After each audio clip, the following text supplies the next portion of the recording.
नमस्ते। कहते हैं ना, कभी कभी इतिहास बस कुछ ही सेकंड में करवट बदल लेता है। आज हम एक ऐसी ही घटना की गहराई में उतरेंगे। एक विमान हादसा। एक ऐसा हादसा जिसने सिर्फ एक बहुत बड़े नेता की जान ही नहीं ली, बल्कि महाराष्ट्र की पूरी सियासत को हमेशा के लिए बदल कर रख दिया। सोचिए, क्या एक प्लेन क्रैश सिर्फ एक हादसा होता है या वो एक राजनीतिक भूचाल भी हो सकता है? आज हम यही समझने वाले हैं कि कैसे सिर्फ एक विमान दुर्घटना किसी दिग्गज नेता के अंत के साथ-साथ एक पूरी पॉलिटिकल पार्टी के भविष्य और एक राज्य के पावर बैलेंस पर इतना बड़ा सवालिया निशान लगा सकती है। तो चलिए कहानी शुरू करते हैं। कहानी की शुरुआत होती है एक ऐसी सुबह से जब एक खबर आई और उसने महाराष्ट्र की सियासत की पूरी बिसात ही पलट कर रख दी। ये शब्द थे प्रधानमंत्री नरेंद्र मोदी के। और ये शब्द बताते हैं कि देश ने जिसे खोया था, उनका कद कितना बड़ा था। ये सिर्फ किसी राजनेता की मौत नहीं थी, ये तो उस शख्स का अंत था जिसकी जड़ें महाराष्ट्र की सियासत में बहुत बहुत गहरी थीं। और ये थी वो खबर, वो कठोर सच्चाई। महाराष्ट्र के deputy chief minister Ajit Pawar 66 साल की उम्र में नहीं रहे। जिन्हें लोग दादा के नाम से जानते थे, वो अब नहीं थे। बस एक पल में महाराष्ट्र की राजनीति का एक बहुत बड़ा स्तंभ ढह गया। तो सवाल ये है कि आखिर उस दिन हुआ क्या था। देखिए, तारीख थी 28 जनवरी 2026। अजीत पवार एक चार्टर्ड प्लेन लियरजेट 45 में थे। अपने गढ़ बारामती वापस लौट रहे थे। लैंडिंग होने ही वाली थी। रनवे से सिर्फ 200 मीटर पहले प्लेन क्रैश हो गया। इस हादसे में पवार और 4 दूसरे लोगों की जान चली गई, कोई नहीं बचा। लेकिन देखिए, अजीत पवार का ये हादसा कोई अकेली अलग-थलग घटना नहीं है। नहीं, ये तो भारत के राजनीतिक इतिहास की एक बहुत बड़ी और दुखद तस्वीर का हिस्सा है।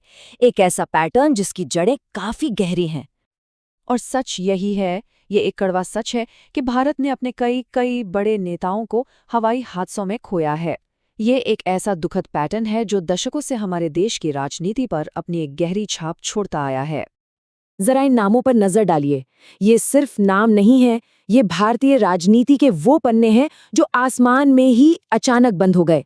1945 में सुभाष चंद्र बोस से लेकर 1980 में संजय गांधी, 2001 में माधवराव सिंधिया, 2009 में वाई.एस. राजशेखर रेड्डी और हाल के सालों में जनरल बिपिन रावत और विजय रूपाणी।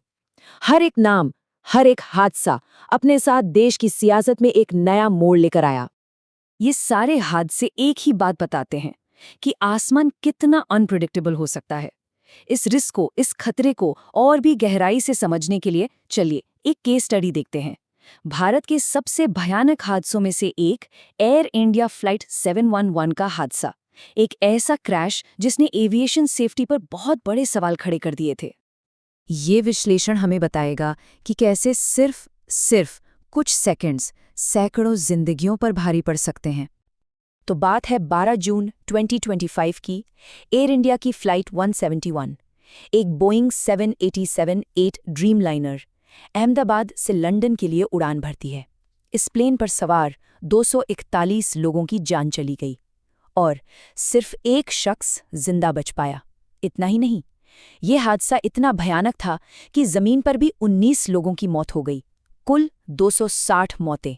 और ये मॉडर्न ड्रीमलाइनर के साथ हुआ पहला ऐसा जानलेवा हादसा था।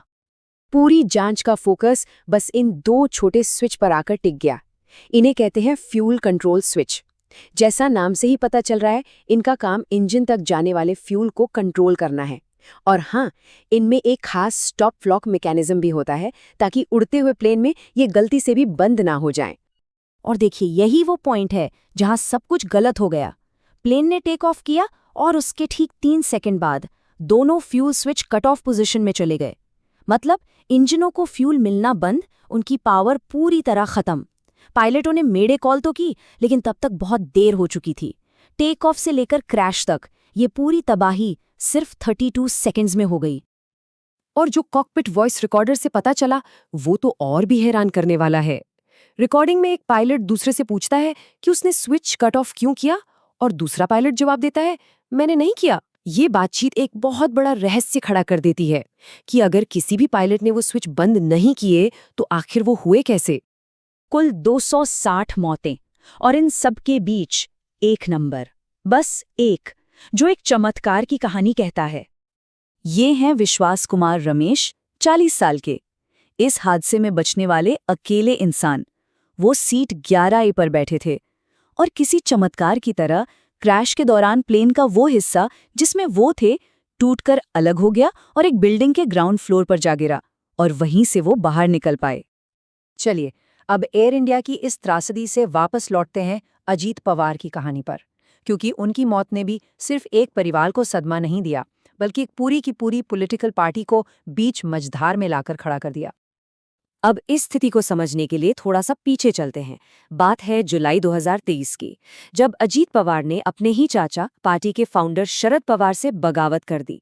उन्होंने एनसीपी को, यानी राष्ट्रवादी कांग्रेस पार्टी को, 2 हिस्सों में तोड़ दिया और अपना गुट लेके वो बीजेपी शिवसेना सरकार का हिस्सा बन गए।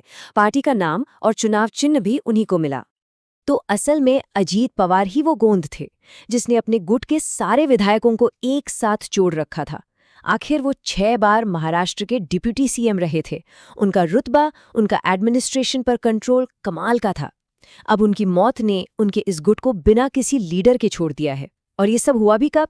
ठीक उस वक्त जब ऐसी बातें चल रही थीं कि शायद दोनों एनसीपी गुट वापस एक हो सकते हैं। तो अब सबसे बड़ा सवाल खड़ा होता है, अजीत पवार के बाद कौन संभालेगा उनकी राजनीतिक विरासत को? कौन करेगा इस गुट का नेतृत्व?